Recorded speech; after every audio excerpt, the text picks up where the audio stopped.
Chapter 3. Things then did not delay in turning curious.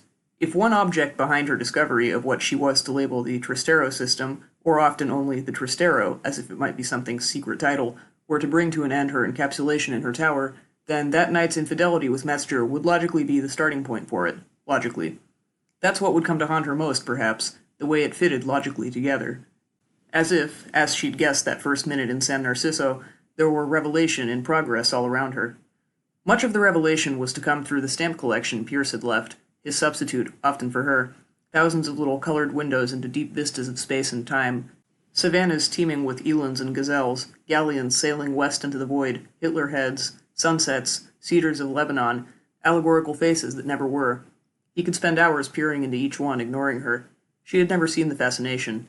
The thought that now it would all have to be inventoried and appraised was only another headache. No suspicion at all that it might have something to tell her. Yet, if she hadn't been set up or sensitized, first by her peculiar seduction, then by the other almost offhand things, what after all could the mute stamps have told her, remaining then, as they would have only ex-rivals, cheated as she by death, about to be broken up into lots, en route to any number of new masters? It got seriously underway, this sensitizing, either with the letter from Mucho, or the evening she and Metzger drifted into a strange bar known as the Scope. Looking back, she forgot which had come first. The letter itself had nothing much to say, had come in response to one of her dutiful, more or less rambling, twice-a-week notes to him, in which she was not confessing to her scene with Metzger, because Mucho, she felt somehow, would know, would then proceed at a KCUF record hop to look out again across the gleaming gym floor, and there in one of the giant keyholes inscribed for Basketball C, groping her vertical backstroke a little awkward opposite any boy heels might make her an inch taller than, a Sharon, Linda, or Michelle, 17 and what is known as a hip one, whose velveted eyes, ultimately, statistically, would meet Mucho's and respond. And the thing would develop then groovy as it could when you found you couldn't get statutory rape really out the back of your law-abiding head. She knew the pattern because it had happened a few times already, though Oedipa had been most scrupulously fair about it, mentioning the practice only once, in fact. Another 3 in the morning and out of a dark dawn sky, asking if he wasn't worried about the penal code. Of course, said Mucho after a while. That was all. But in his tone of voice she thought she heard more, something between annoyance and agony. She wondered then if worrying affected his performance. Having once been 17 and ready to laugh at almost anything, she found herself then overcome by, call it a tenderness she'd never go quite to the back of, lest she get bogged. It kept her from asking him any more questions. Like all their inabilities to communicate, this too had a virtuous motive. It may have been an intuition that the letter would be newsless inside that made Oedipa look more closely at its outside when it arrived. At first she didn't see. It was an ordinary Mucho-esque envelope, swiped from the station, ordinary airmail stamp, to the left of the cancellation, a blurb put on by the government. Report all obscene mail to your potsmaster. Idly she began to skim back through Mucho's letter after reading it to see if there were any dirty words. Metzger, it occurred to her. What is a potsmaster? Guy in the scullery, replied Metzger authoritatively from the bathroom. In charge of all the heavy stuff, canner kettles, gunboats, Dutch ovens. She threw a brassiere in at him and said, I'm supposed to report all obscene mail to my potsmaster. So they make misprints, Metzger said. Let them. As long as they're careful about not pressing the wrong button, you know? It may have been that same evening that they happened to cross the Scope, a bar out on the way to L.A., near the Yoyodyne plant. Every now and again, like this evening, Echo Courts became impossible, either because of the stillness of the pool and the blank shadows that faced on it, or a prevalence of teenage voyeurs, who'd all had copies of Miles's passkey made so they could check in at whim on any bizarre sexual action. This would grow so bad, Oedipa and Metzger got in the habit of dragging a mattress into the walk-in closet, where Metzger would then move the chest of drawers up against the door, remove the bottom drawer and put it on top, insert his legs in the empty space, this being the only way he could lie full length in this closet, by which point he'd usually lost interest in the whole thing. The Scope proved to be a haunt for electronics assembly people from Yoyodyne. The green neon sign outside ingeniously depicted the face of an oscilloscope tube, over which flowed an ever-changing dance of Lysijuice figures. Today seemed to be payday, and everyone inside to be drunk already. Glared at all the way, Oedipa and Metzger found a table and back. A wizened bartender wearing shades materialized, and Metzger ordered bourbon. Oedipa, checking the bar, grew nervous. There was this je ne sais quoi about the Scope crowd. They all wore glasses and stared at you silent. Except for a couple 3 nearer the door, who were engaged in a nose-picking contest, seeing how far they could flick it across the room. A sudden chorus of whoops and gibbles burst from the kind of jukebox at the far end of the room. Everybody quit talking. The bartender tiptoed back with the drinks. What's happening? Oedipa whispered. That's by Stockhausen, the hip graybeard informed her. The early crowd tends to dig your radio cologne sound. Later on we really swing. We're the only bar in the area, you know, has a strictly electronic music policy. Come on around Saturdays. Starting midnight, we have your sine wave session. That's a live get-together. Fellas come in just to jam from all over the state. San Jose, Santa Barbara, San Diego. Live, Metzger said. Electronic music live? They put it on the tape. Here, live, fella. We got a whole back room full of your audio oscillators, gunshot machines, contact mics, everything, man. That's for if you didn't bring your axe, see, but you got the feeling and you want to swing with the rest of the cats, there's always something available. No offense, said Metzger with a winning baby Igor smile. A frail young man in a drip-dry suit slid into the seat across from them, introduced himself as Mike Fallopian, and began proselytizing for an organization known as the Peter Pingwid Society. You one of those right-wing nut outfits? Inquired the diplomatic Metzger. Fallopian twinkled. They accuse us of being paranoids. They? Inquired Metzger, twinkling also. Us? Asked Oedipa. The Peter Pingwid Society was named for the commanding officer of the Confederate man-of-war, Disgruntled, who early in 1863 had set sail with the daring plan of bringing a task force around Cape Horn to attack San Francisco, and thus open a second front in the War for Southern Independence. Storms and scurvy managed to destroy or discourage every vessel in this armada, except the game little Disgruntled, which showed up off the coast of California about a year later.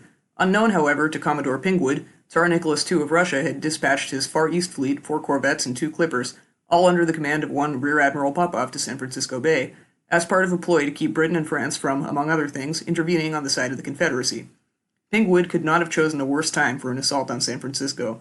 Rumors were abroad that winter that the Reb cruisers Alabama and Sumter were indeed on the point of attacking the city, and the Russian admiral had, on his own responsibility, issued his Pacific Squadron standing orders to put on steam and clear for action should any such attempt develop.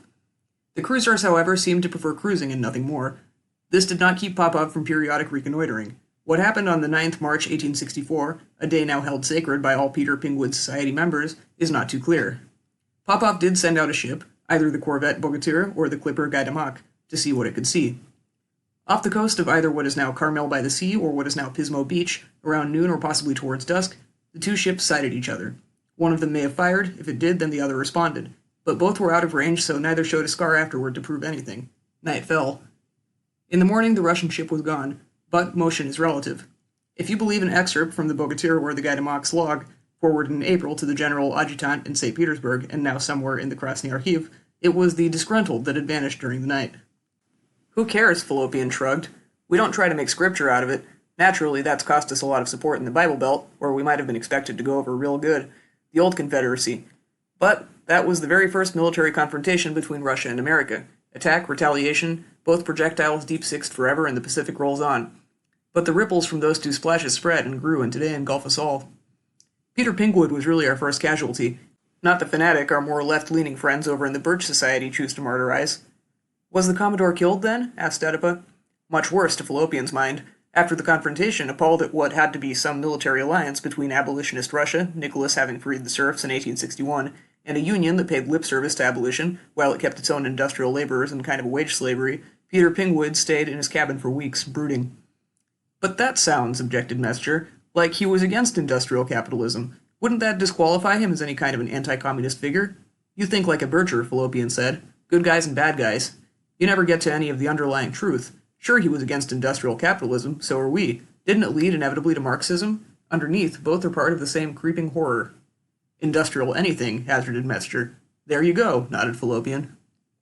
What happened to Peter Pingwid? Oedipa wanted to know. He finally resigned his commission, violated his upbringing and code of honor. Lincoln and the Tsar had forced him to. That's what I meant when I said casualty. He and most of the crew settled near L.A., and for the rest of his life he did little more than acquire wealth. How poignant, Oedipa said. What doing? Speculating in California real estate, said Fallopian. Oedipa, halfway into swallowing part of her drink, sprayed it out again in a glittering cone for 10 feet easy and collapsed in giggles. What? Said Fallopian. During the drought that year, you could have bought lots in the heart of downtown L.A. for 63 cents apiece. A great shout went up near the doorway. Bodies flowed toward a fattish, pale young man who'd appeared carrying a leather mail sack over his shoulder. Mail call, people were yelling. Sure enough, it was, just like in the army. The fat kid, looking harassed, climbed up on the bar and started calling names and throwing envelopes into the crowd. Fallopian excused himself and joined the others. Metzger had taken out a pair of glasses and was squinting through them at the kid on the bar.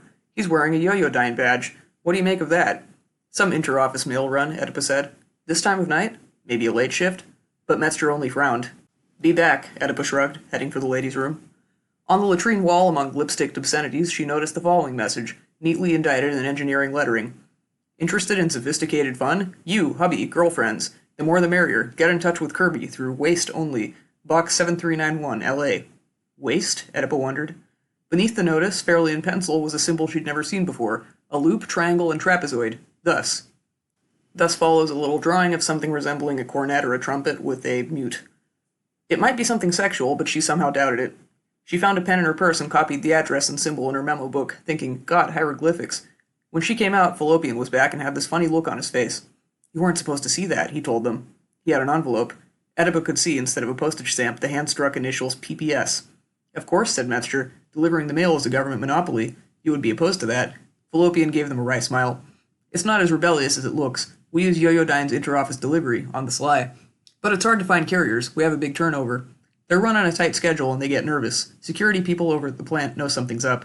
They keep a sharp eye out. DeWitt, pointing at the fat mailman, who was being hauled twitching down off the bar and offered drinks he did not want. He's the most nervous one we've had all year. How extensive is this? Asked Metzger. Only inside our San Narciso chapter. They've set up pilot projects similar to this in the Washington and I think Dallas chapters, but we're the only one in California so far. A few of your more affluent type members do wrap their letters around bricks and then the whole thing in brown paper and send them Railway Express, but I don't know. A little like copping out, Metzger sympathized. It's the principle, Fallopian agreed, sounding defensive. To keep it up to some kind of a reasonable volume, each member has to send at least one letter a week through the Yoyodyne system. If you don't, you get fined. He opened his letter and showed Oedipa and Metzger. Dear Mike, it said, how are you? Just thought I'd drop you a note. How's your book coming? Guess that's all for now. See you at the Scope. That's how it is, Fallopian confessed bitterly, most of the time. What book did they mean? Asked Oedipa. Turned out, Fallopian was doing a history of private mail delivery in the U.S., attempting to link the Civil War to the postal reform movement that had begun around 1845. He found it beyond simple coincidence that in of all years, 1861, the federal government should have set out on a vigorous suppression of those independent mail routes still surviving the various acts of 45, 47, 51, and 55, acts all designed to drive any private competition into financial ruin. He saw it all as a parable of power, its feeding, growth, and systematic abuse, though he didn't go into it that far with her this particular night. All Oedipa would remember about him at first, in fact, were his slender build and neat Armenian nose, and a certain affinity of his eyes for green neon. So began for Oedipa the languid, sinister blooming of the Trastero, or rather her attendance at some unique performance, prolonged as it were the last of the night, something a little extra for whoever'd stayed this late. As if the breakaway gowns, net bras, jeweled garters, and G-strings of historical figuration that would fall away were layered dense as Oedipa's own street clothes in that game with Metzger in front of the Baby Igor movie. As if a plunge toward dawn indefinite black hours long would indeed be necessary before the Trastero could be revealed in its terrible nakedness. Would its smile then be coy, and would it flirt away harmlessly backstage, say goodnight with a Bourbon Street bow and leave her in peace? Or would it instead, the dance ended, come back down the runway, its luminous stare locked to Oedipa's, smile gone malign and pitiless, bend to her alone among the desolate rows of seats and begin to speak words she never wanted to hear? The beginning of that performance was clear enough. It was while she and Metzger were waiting for ancillary letters to be granted representatives in Arizona, Texas, New York, and Florida, where in Verarity had developed real estate, and in Delaware where he'd been incorporated. The two of them, followed by a convertible full of the paranoids Miles, Dean, Serge, and Leonard and their chicks, had decided to spend the day out at Fangoso Lagoons, one of Inverarity's last big projects. The trip out was uneventful, except for 2 or 3 collisions the paranoids almost had, owing to Serge the driver not being able to see through his hair. He was persuaded to hand over the wheel to one of the girls.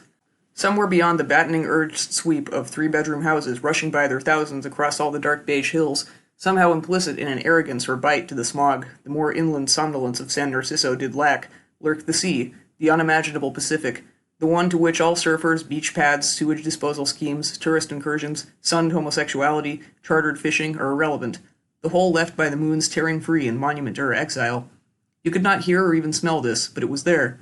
Something tidal began to reach feelers and past eyes and eardrums, perhaps to arouse fractions of brain current your most gossamer microelectrode is yet too gross for finding. Oedipa had believed long before leaving Kinneret in some principle of the sea as redemption for Southern California, not of course for her own section of the state, which seemed to need none. Some unvoiced idea that no matter what you did to its edges, the true Pacific stayed inviolate and integrated, or assumed the ugliness at any edge into some more general truth. Perhaps it was only that notion, its arid hope, she sensed as this forenoon they made their seaward thrust, which would stop short of any sea. They came in among earth-moving machines, a total absence of trees, the usual hieratic geometry, and eventually, shimmying for the sand roads, down in a helix to a sculptured body of water named Lake Inverarity. Out in it, on a round island of fill among blue wavelets, squatted the social hall, a chunky, ogived, and vertigrist Art Nouveau reconstruction of some European pleasure casino. Oedipa fell in love with it. The paranoid element piled out of their car, carrying musical instruments, and looking around as if for outlets under the trucked-in white sand to plug into. Oedipa from the Impala's trunk took a basket filled with cold eggplant parmesan sandwiches from an Italian drive-in, and Mestre came in with an enormous thermos of tequila sours. They wandered all in a loose pattern down the beach toward a small marina, for what boat owners didn't have lots directly on the water. "Hey, blokes," yelled Dean, or perhaps Serge, "let's pinch a boat." "Here, here," cried the girls. Mestre closed his eyes and tripped over an old anchor. "Why are you walking around?" inquired Oedipa, "with your eyes closed, Mestre?" "Larceny," Mestre said. "Maybe they'll need a lawyer." A snarl rose along with some smoke from among pleasure boats strung like piglets along the pier, indicating the paranoids had indeed started someone's outboard. "Come on, then," they called. Suddenly, a dozen boats away, a forum, covered with a blue polyethylene tarp, rose up and said, "Baby Igor, I need help." "I know that voice," said Mestre. "Quick," said the blue tarp, "let me hitch a ride with you guys." "Hurry, hurry," called the paranoids. "Manny Depresso," said Mestre, seeming less than delighted. "Your actor/lawyer friend," Oedipa recalled. "Not so loud, hey," said Depresso, skulking his best of polyethylene cone can along the landing towards them. "They're watching, with binoculars." Mestre handed Oedipa, aboard the about-to-be-hijacked vessel, a 17-foot aluminum trimaran known as the Godzilla II, and gave Depresso what he intended to be a hand also, but he had grabbed, it seemed, only empty plastic, and when he pulled, the entire covering came away, and there stood Depresso in a skin-diving suit and wraparound shades. "I can explain," he said. "Hey," yelled a couple voices, faintly, almost in unison, from up the beach a ways. A squat man with a crew cut, intensely tanned and also with shades, came out in the open running, one arm doubled like a wing with the hand at chest level inside the jacket. "Are we on camera?" asked Mestre dryly. "This is real," chattered Depresso. "Come on." The paranoids cast off, backed the Godzilla II out from the pier, turned and with a concerted whoop, took off like a bat out of hell, nearly sending Depresso over the fantail. Oedipa, looking back, could see their pursuer had been joined by another man about the same build. Both wore gray suits. She couldn't see if they were holding anything like guns. "I left my car on the other side of the lake," Depresso said, "but I know he has somebody watching." "Who does?" Mestre asked. "Anthony Giungarachi," replied ominous Depresso, alias Tony Jaguar. "Who? Sfacim," shrugged Depresso, and spat into their wake. The paranoids were singing to the tune of Adeste Fidelis. "Hey, solid citizen, we just pinched your boat. Hey, solid citizen, we just pinched your boat." Grab-assing around, trying to push each other over the side. Oedipa cringed out of the way and watched Depresso. If he had really played the part of Mestre in a TV pilot film, as Mestre claimed, the casting had been typically Hollywood. They didn't look or act a bit alike. "So," said Depresso, "who's Tony Jaguar? Very big in Cosa Nostra, is who?" "You're an actor," said Mestre. "How are you in with them?" "I'm a lawyer again," Depresso said. "That pilot will never be bought, Metz, not unless you go out and do something really Darrow-like, spectacular, arouse public interest, maybe with sensational defense." "Like what?" "Like win the litigation I'm bringing against the estate of Pearson Verarity." Mestre, as much as cool Mestre could, goggled. Depresso laughed and punched Mestre in the shoulder. "That's right, good buddy. Who wants that? You better talk to the other executor, too." He introduced Oedipa, Depresso tipping his shades politely. The air suddenly went cold. The sun was blotted out. The three looked up in alarm to see, looming over them and about to collide, the pale green social hall, its towering pointed windows, wrought iron floral embellishments, solid silence, air somehow of waiting for them. Dean, the paranoid at the helm, brought the boat around neatly to a small wooden dock. Everybody got out, Depresso heading nervously for an outside staircase. "I want to check on my car," he said. Oedipa and Mestre, carrying picnic stuff, followed up the stairs along a balcony, out of the building's shadow, up a metal ladder finally to the roof. It was like walking on the head of a drum. They could hear their reverberations inside the hollow building beneath, and the delighted yelling of the paranoids. Depresso, scuba suit glistening, scrambled up the side of a cupola. Oedipa spread a blanket and poured booze into cups made of white crushed plastic foam. "It's still there," said Depresso, descending. "I ought to make a run for it." "Who's your client?" asked Mestre, holding out a tequila sour. "Fellow who's chasing me," allowed Depresso, holding the cup between his teeth so it covered his nose and looking at them, arch. "You run from clients?" Oedipa said. "You flee ambulances?" "He's been trying to borrow money," Depresso said, "since I told him I couldn't get an advance against any settlement in this suit." "You're all ready to lose then," she said. "My heart isn't in it," Depresso admitted, "and if I can't even keep up payments on that XKE I bought while temporarily insane, how can I lend money?" "Over 30 years, Mestre snorted. "That's temporary." "I'm not so crazy I don't know trouble," Depresso said, "and Tony J is in it, friends. Gambling mostly. Also talk he's been up to show cause to the local table why he shouldn't be in for some discipline there. That kind of grief I do not need." Oedipa glared. "You're a selfish schmuck." "All the time Cosa Nostra is watching," soothed Mestre. "Watching. It does not do to be seen helping those the organization does not want helped." I have relatives in Sicily, said Depresso in comic broken English. Paranoids and their chicks appeared against the bright sky from behind turrets, gables, ventilating ducts, and moved in on the eggplant sandwiches in the basket. Metzger sat on the jug of booze so they couldn't get any. The wind had risen. Tell me about the lawsuit, Metzger said, trying with both hands to keep his hair in place. You've been into Inverarity's books, Depresso said. You know the Beaconsfield filter thing. Metzger made a noncommittal meh. Bone charcoal, Oediper remembered. Yeah, well, Tony Jaguar, my client, supplied some bones, said Depresso, he alleges. Inverarity never paid him, that's what it's about. Offhand, Metzger said, it doesn't sound like Inverarity. He was scrupulous about payments like that, unless it was a bribe. I only did his legal tax deductions, so I wouldn't have seen it if it was. What construction firm did your client work for? Construction firm, squinted Depresso. Metzger looked around. The paranoids and their chicks may have been out of earshot. Human bones, right? Depresso nodded yes. All right, that's how he got them. Different highway outfits in the area, ones Inverarity had bought into. They got the contracts. All drawn up in most kosher fashion, Manfred. If there was payola in there, I doubt it got written down. How, inquired Oedipa, are road builders in any position to sell bones, pray? Old cemeteries have to be ripped up, Metzger explained. Like in the path of the East San Narciso Freeway. It had no right to be there, so we just barreled on through, no sweat. No bribes, no freeways, Depresso, shaking his head. These bones came from Italy. A straight sale, some of them, waving out at the lake, are down there, to decorate the bottom for the scuba nuts. That's what I've been doing today, examining the goods in dispute. Till Tony started chasing, anyway. The rest of the bones were used in the R&D phase of the filter program, back around the early 50s, way before cancer. Tony Jaguar says he harvested them all from the bottom of the Lago di Pietà. My God, Metzger said, soon as this name registered. GIs? About a company, said Manny Depresso. Lago di Pietà was near the Tyrrhenian coast, somewhere between Naples and Rome, and had been the scene of a now ignored, in 1943 tragic, battle of attrition in a minor pocket developed during the advance on Rome. For weeks a handful of American troops, cut off and without communications, huddled on the narrow shore of the clear and tranquil lake, while from the cliffs that tilted vertiginously over the beach Germans hit them day and night with plunging, enfilading fire. The water of the lake was too cold to swim. You died of exposure before you could reach any safe shore. There were no trees to build rafts with. No planes came over except an occasional Stuka with strafing in mind. It was remarkable that so few men held out so long. They dug in as far as the rocky beach would let them. They sent small raids up the cliffs that mostly never came back, but did succeed in taking out a machine gun once. Patrols looked for routes out, but those few that returned had found nothing. They did what they could to break out. Failing, they clung to life as long as they could. But they died, every one, dumbly, without a trace or a word. One day the Germans came down from the cliffs, and their enlisted men put all the bodies that were on the beach into the lake, along with what weapons and other material were no longer of use to either side.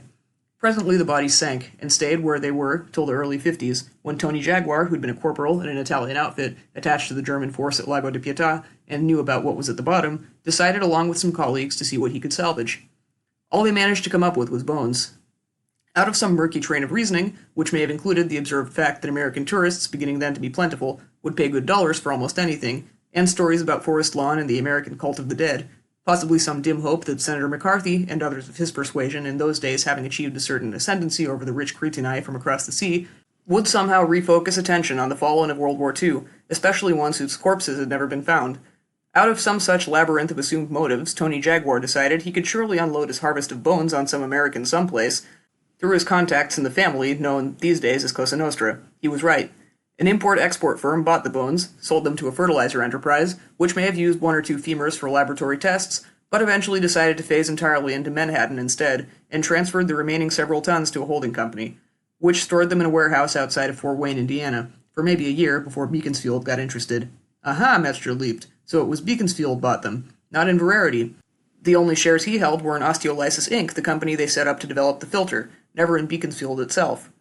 You know, blokes, remarked one of the girls, a long-waisted, brown-haired lovely in a black knit leotard and pointed sneakers, this all has a most bizarre resemblance to that ill Jacobean revenge play we went to last week. The Courier's Tragedy, said Miles. She's right. The same kind of kinky thing, you know. Bones of lost battalion in lake, fished up, turned into charcoal. They've been listening, screamed Depresso. Those kids, all the time. Somebody listens in, snoops, they bug your apartment, they tap your phone. But we don't repeat what we hear, said another girl. None of us smoke Beaconsfields anyway, we're all on pot. Laughter, but no joke, for Leonard the drummer now reached into his pocket of his beach robe and produced a fistful of marijuana cigarettes, and distributed them among his chums. Metzger closed his eyes, turned his head, muttering, Possession. Help, said Depresso, looking back with a wild eye and open mouth across the lake. Another runabout had appeared and was headed toward them. Two figures in gray suits crouched behind its windshield. Metz, I'm running for it. If he stops by here, don't bully him, he's my client. And he disappeared down the ladder. Oedipa with a sigh collapsed on her back and stared through the wind at the empty blue sky. Soon she heard the Godzilla 2 starting up. Metzger, it occurred to her. He's taking the boat. We're marooned. So they were, until well after the sun had set, and Miles, Dean, Sergeant Leonard, and their chicks, by holding up the glowing roaches of their cigarettes like a flip card section at a football game to spell out alternate S's and O's, attracted the attention of the Fangoso Lagoon's security force, a garrison against the night made up of one-time cowboy actors and LA motorcycle cops. The time in between had been whiled away with songs by the Paranoids and juicing and feeding pieces of eggplant sandwich to a flock of not-too-bright seagulls who had mistaken Fangoso Lagoons for the Pacific, and hearing the plot of The Courier's Tragedy by Richard Warfinger, related near to unintelligible by 8 memories unlooping progressively into regions as strange to map as their rising coils and clouds of pot smoke. It got so confusing that next day Oedipa decided to go see the play itself, and even conned Metzger into taking her. The Courier's Tragedy was being put on by a San Narciso group known as the Tank Players, the Tank being a small arena theater located out between a traffic analysis firm and a Wildcat transistor outfit that hadn't been there last year and wouldn't be this coming, but meanwhile was underselling, even the Japanese, and hauling in loot by the steam shovelful. Oedipa and a reluctant Metzger came in on only a partly filled house. Attendance did not swell by the time the play started, but the costumes were gorgeous and the lighting imaginative, and though the words were all spoken in transplanted Middle Western stage British, Oedipa found herself after 5 minutes sucked utterly into the landscape of evil Richard Warfinger had fashioned for his 17th century audiences, so pre-apocalyptic, death-wishful, sensually fatigued, unprepared, a little poignantly, for that abyss of civil war that had been waiting, cold and deep, only a few years ahead of them.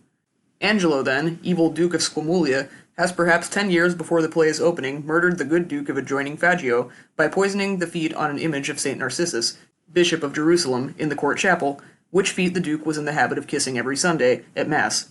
This enables the evil illegitimate son Pasquale to take over as regent for his half-brother Niccolò, the rightful heir and good guy of the play, till he comes of age.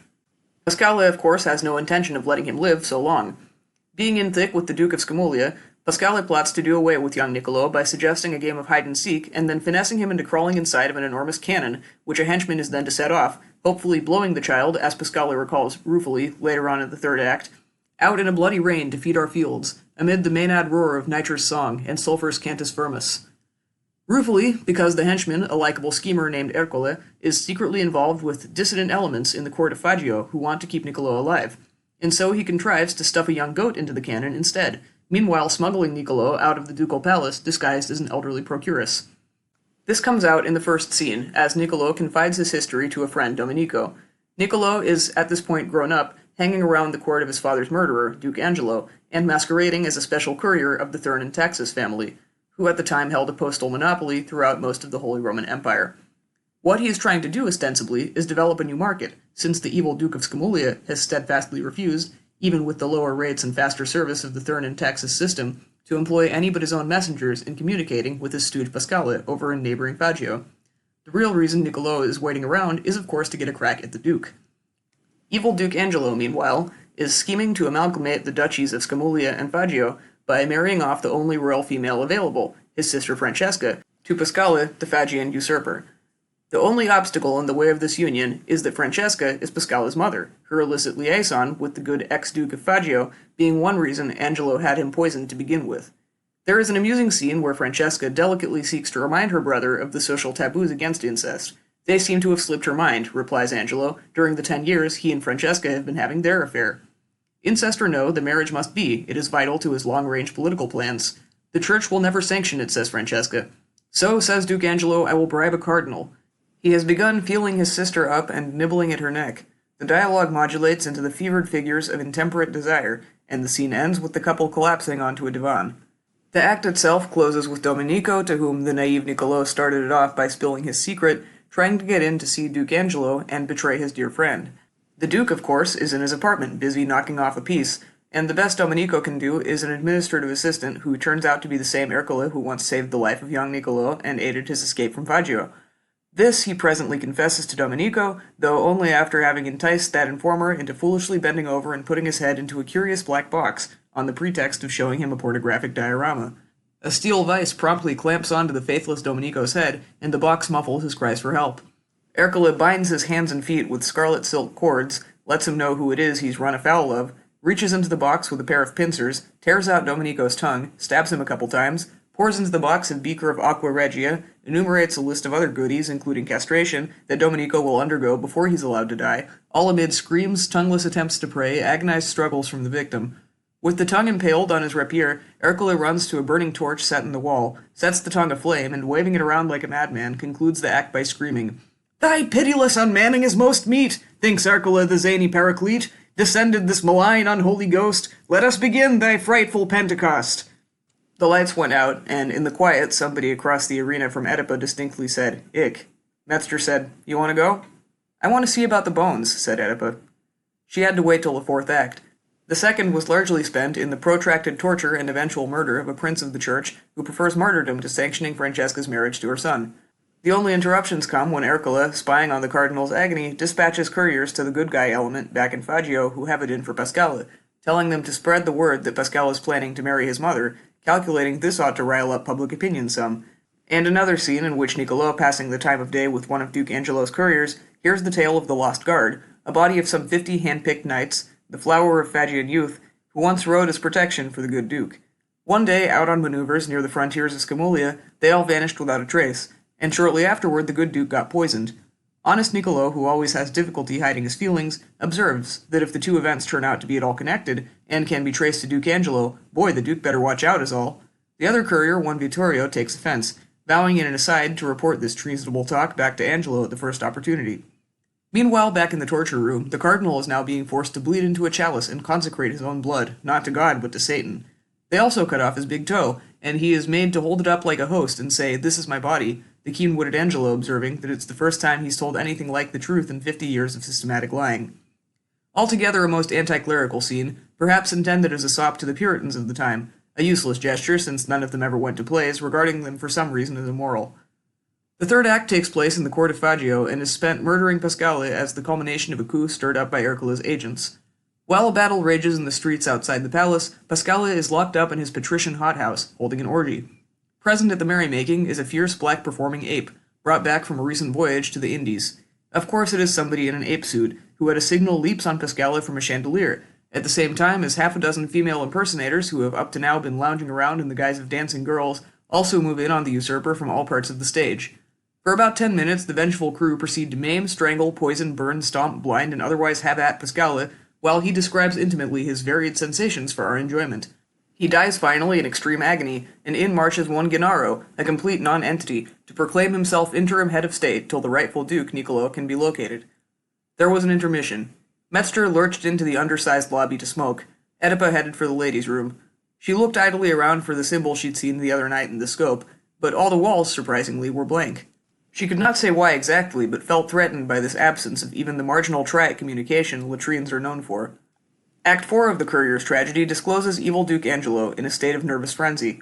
He has learned about the coup in Fagio, the possibility that Niccolò may be alive somewhere after all.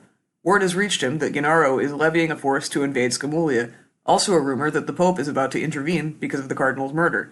Surrounded by treachery on all sides, the Duke has Ercole, whose true role he still does not suspect, finally summoned the Thurn and Taxis courier, figuring he can no longer trust his own men.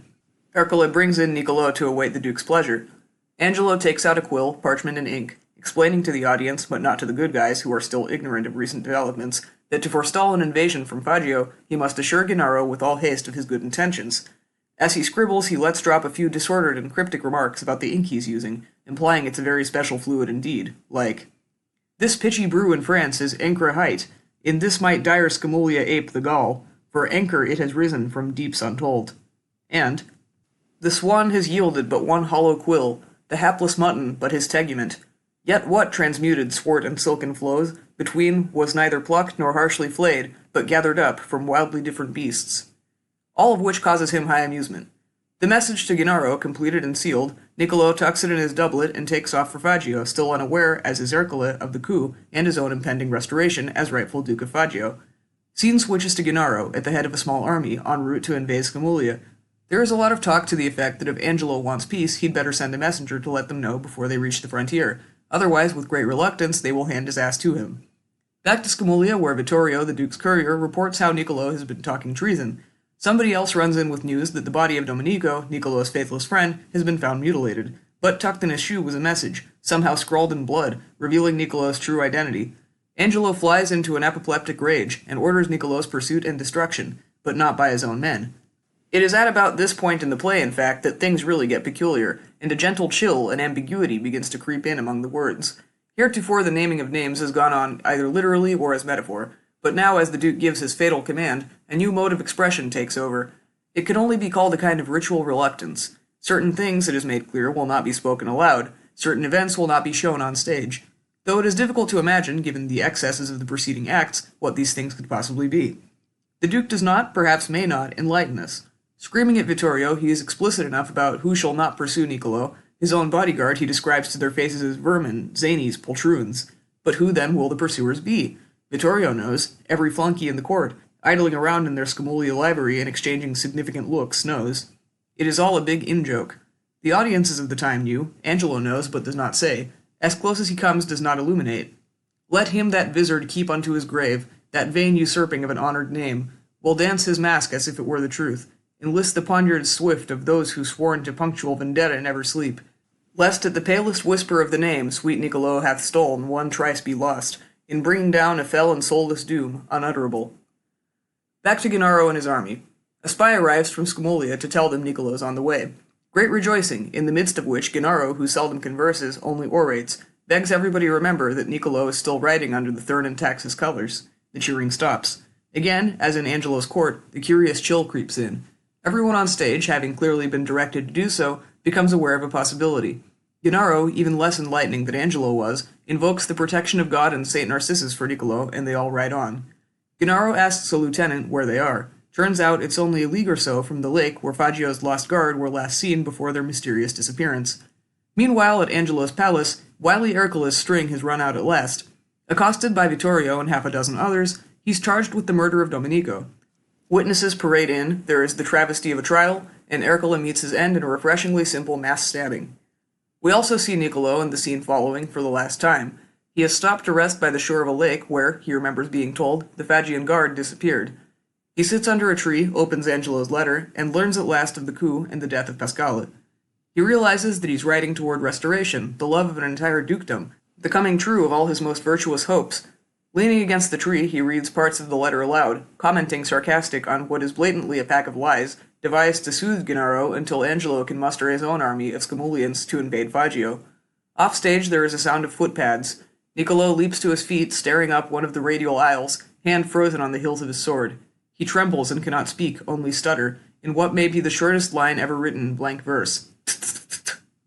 As if breaking out of some dream's paralysis, he begins, each step an effort, to retreat. Suddenly, in lithe and terrible silence, with dancer's grace, three figures, long-limbed, effeminate, dressed in black tights, leotards, and gloves, black silk hose pulled over their faces, come capering on stage and stop, gazing at him.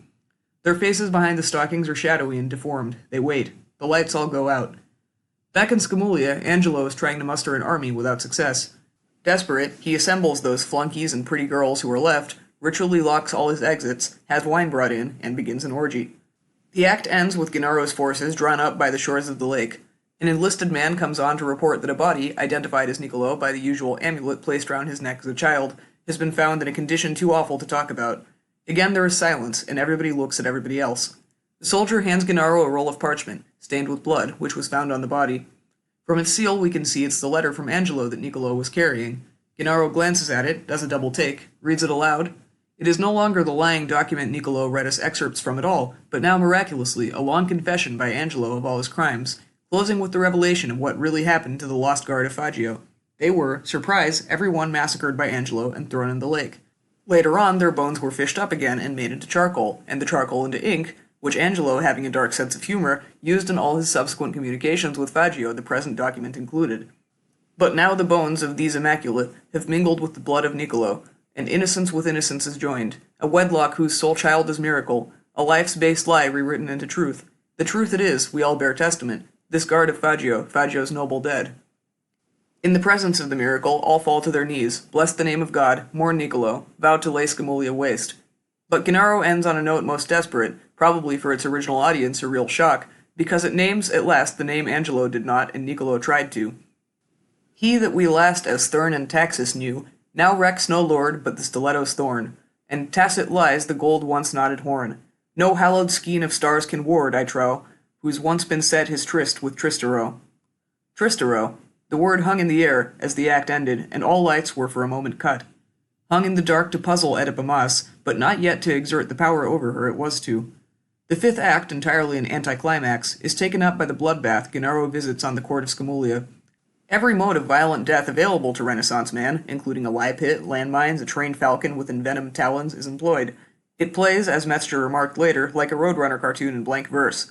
At the end of it, about the only character left alive in a stage dense with corpses is the colorless administrator Gennaro.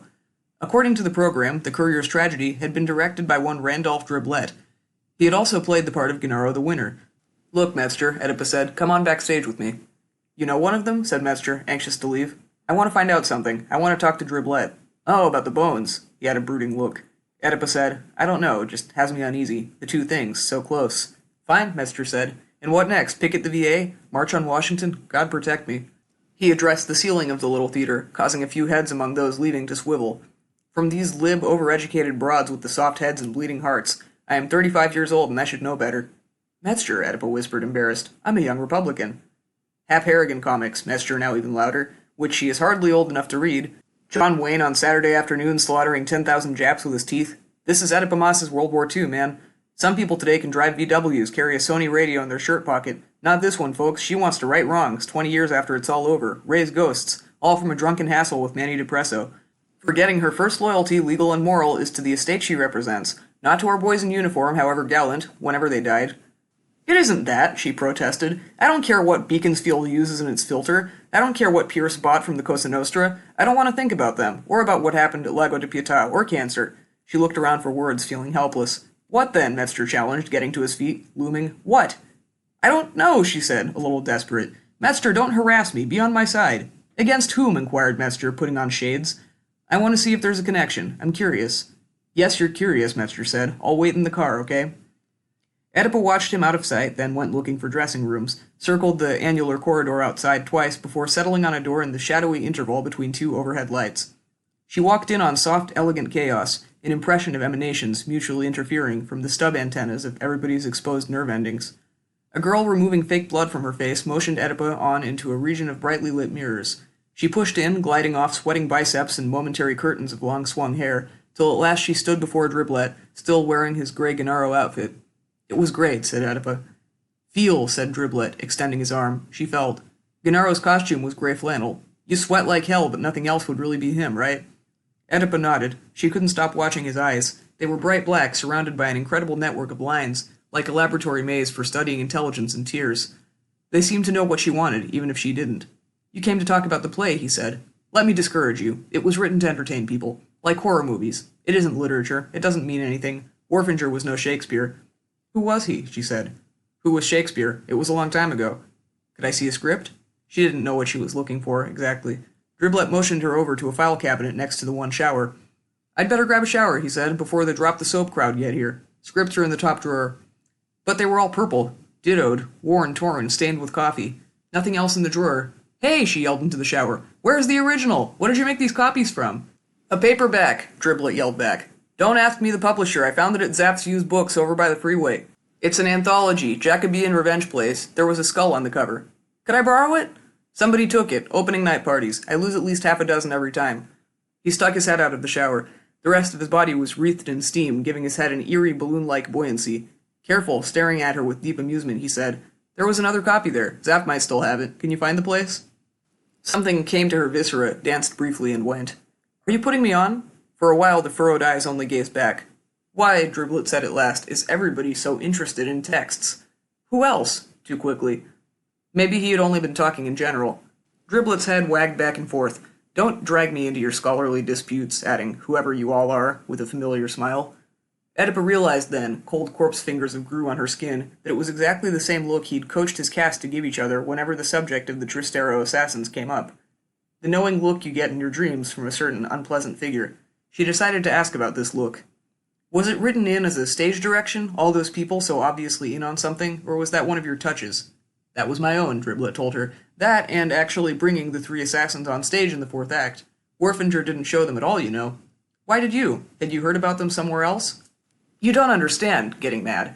You guys, you're like Puritans are about the Bible, so hung up with words, words. You know where that play exists? Not in that file cabinet, not in any paperback you're looking for, but a hand emerged from the veil of shower steam to indicate his suspended head. In here, that's what I'm for. To give the spirit flesh. The words, who cares? They're rote noises to hold line bashes with, to get past the bone barriers around an actor's memory, right?